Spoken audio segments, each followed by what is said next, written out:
रत्नेश सादा को मैं बहुत नज़दीक से देखा।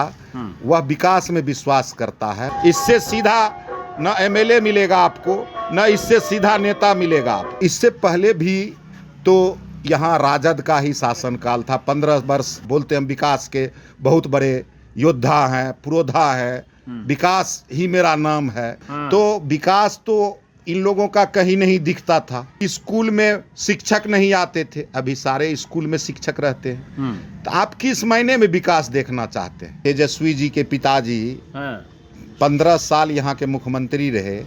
विकास अगर उसी समय में उनको करना था तो काहे नहीं किया? विकास की बात वो नहीं करें तो ज़्यादा बेहतर है। अगर नीतीश की सरकार नहीं रहती तो हमको नहीं लगता है जो दबे कुचले लोग अपने मतदान का भी प्रयोग कर पाते। नमस्कार दर्शकों, स्वागत है आप सभी का। मैं हूं अभिषेक कुमार। बिहार के सोनबरसा विधानसभा क्षेत्र में लगातार हम बने हुए हैं और यहाँ की स्थिति जातीय समीकरण के साथ साथ आगामी विधानसभा चुनाव में किसका पलड़ा भारी रहने वाला है, किसकी जीत होने वाली है, कौन हार रहा है, इस पर आम जनता के साथ साथ नेताओं से भी बातचीत कर रहे हैं और राजनीतिक विशेषज्ञों के साथ साथ क्षेत्रीय समाज सेवियों से भी लगातार हमारी बातचीत हो रही है। इस वक्त हम लगमा में हैं और लगमा पंचायत के डुमरा गांव में हमारे साथ जुड़े हुए हैं लगमा पंचायत के मुखिया प्रतिनिधि कुंदन जी। कुंदन सिंह जी, बहुत बहुत स्वागत आपका। सबसे पहले तो आपने कीमती समय दिया, विधानसभा चुनाव पर चर्चा करने के लिए वक्त निकाला।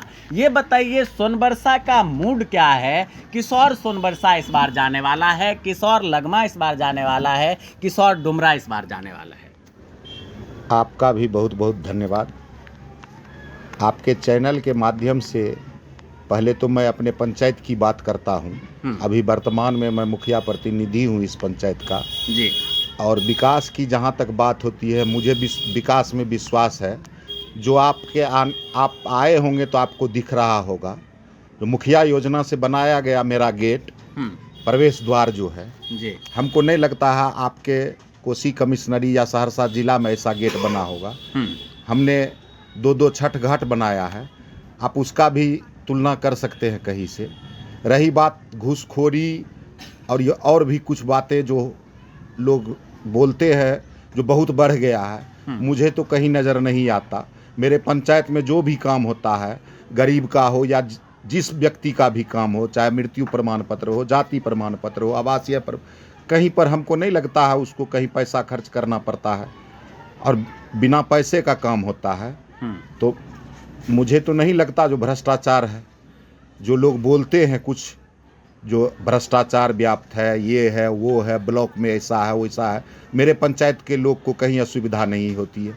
तो रही बात मेरे पंचायत की, मैं अपने पंचायत के लिए दावे के साथ कहना चाहूँगा, जो इस बार रत्नेश सादा जी को अगर अगले बार इनको 1000 मत आया होगा तो इस बार सीधा उनको यहाँ से हमको लगता एक तरफा मत आएगा और उनके विपक्ष को बहुत ही निम्न मत आएगा। जो 2-4 दलाल किस्म के लोग हैं जो पहले रत्नेश सादा के पिछलग्गू हुआ करते थे, वही लोग अभी सरिता पासवान जी के पीछे पीछे घूमते हैं और कहते हैं मैं इनको जीत दिला दूंगा। ऐसा नहीं होता है। क्यों दाल नहीं गल पाई ऐसे लोगों की क्या रत्नेश जी के पास? नहीं गल पाई। और रत्नेश सादा को मैं बहुत नज़दीक से देखा। वह विकास में विश्वास करता है और इससे पहले भी तो यहाँ राजद का ही शासनकाल था। 15 वर्ष हमारे माननीय मंत्री अशोक सिंह जी यहाँ प्रतिनिधित्व किए, उसके बाद हमारे किशोर मुन्ना जी भी प्रतिनिधित्व किए। अगर इस और सांसद पप्पू यादव भी यहाँ बोलते हम विकास के बहुत बड़े योद्धा हैं, पुरोधा है, विकास ही मेरा नाम है। तो मैंने देखा उनको जमादार भी है, सब चीज़ है हम। तो विकास तो इन लोगों का कहीं नहीं दिखता था। आज आप अभी मेरे डुमरा से खोजराहा जाना हो आपको 15 मिनट काफ़ी है। डुमरा से गोलमा जाना हो 10 मिनट काफ़ी है। डुमरा से सुहत जाना हो 15 मिनट काफ़ी है। तो विकास तो ऐसे दिखता है। स्कूल में शिक्षक नहीं आते थे, अभी सारे स्कूल में शिक्षक रहते हैं। तो आप किस महीने में विकास देखना चाहते हैं?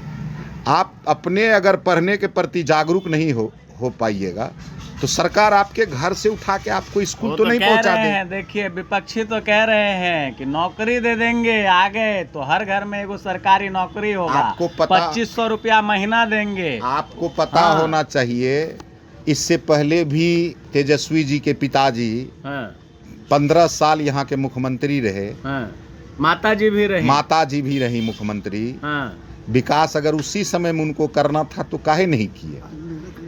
हैं? आज उनको मेहनत नहीं करना पड़ता हाँ, है।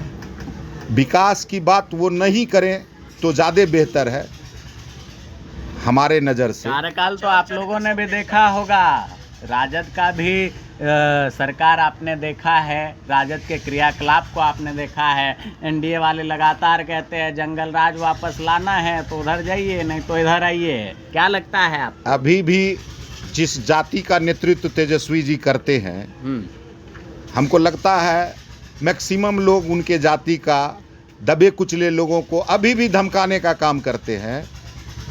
अगर नीतीश की सरकार नहीं रहती तो हमको नहीं लगता है जो दबे कुचले लोग अपने मतदान का भी प्रयोग कर पाते। एक सवाल मैं आपसे पूछना चाहूँगा, राजपूत समाज से आप आते हैं, राजपूत समाज के अधिकांश वोटर इस क्षेत्र में रहते हैं, उनसे क्या अपील रहेगी? क्योंकि आपकी छवि है और माना जाता है कि जिस और आप चाहेंगे उस और राजपूत समाज के वोटर घूम कोशिश सकते हैं। करेंगे। हाँ। हम उनसे विनम्र आग्रह करेंगे, विनती करेंगे अपने राजपूत समुदाय के लोगों से, क्यों वो भटक रहे हैं।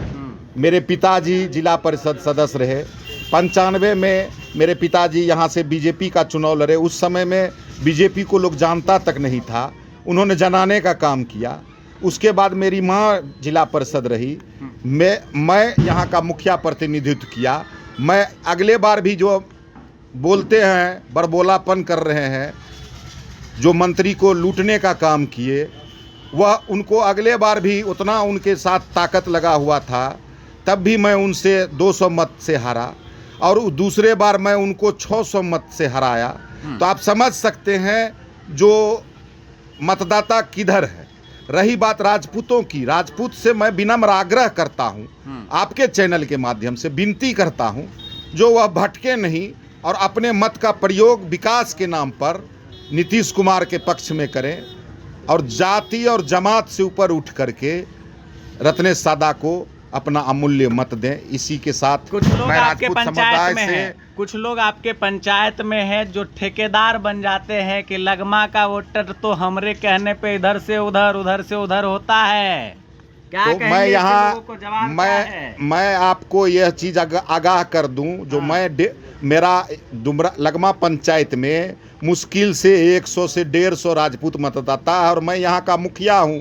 आप खुद समझ सकते हैं जो किसके साथ वोटर जाना चाहता है, नहीं जाना चाहता। इससे पूर्व भी हमको सम्मानजनक 2100 मत आया। तो मेरा कहना है जो हमको राजपूत मतदाताओं से खास करके वैसे कुछ लोगों से नाराज़गी है जो आज महागठबंधन के साथ घूम रहे हैं। कम से कम उनको अपने अंदर झांकना चाहिए, देखना चाहिए जो मेरा समाज आज किस ओर जा रहा है, हम कहाँ जाना चाहिए, हमें किसके साथ रहना चाहिए।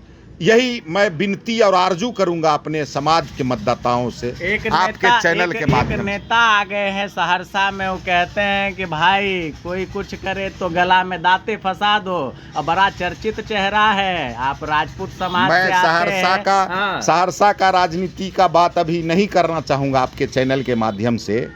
मैं सोनबरसा में रत्नेश सादा तो महागठबंधन के है, हिस्सा। ठीक है, तो वहाँ भी आप एनडीए को मदद कीजिए। राजपूत मतदाताओं से मेरा यही अपील है।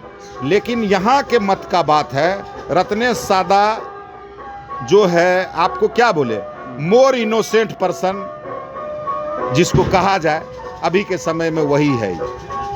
इससे सीधा न एमएलए मिलेगा आपको, न इससे सीधा नेता मिलेगा आप। यही आप अपने चैनल के माध्यम से मैं चाहूँगा जितना हो मैक्सिमम राजपूत मतदाताओं में फैलावें।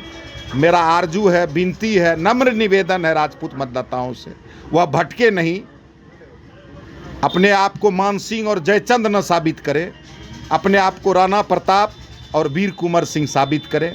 यही आपके चैनल के माध्यम से मैं कहना चाहता चलिए हूँ। बस बहुत बहुत धन्यवाद। धन्यवाद आपका। तो कुंदन सिंह जी हमारे साथ जुड़े हुए थे, लगमा पंचायत के मुखिया प्रतिनिधि हैं। इनके मैसेज और संदेश को सीधा आपने सुना।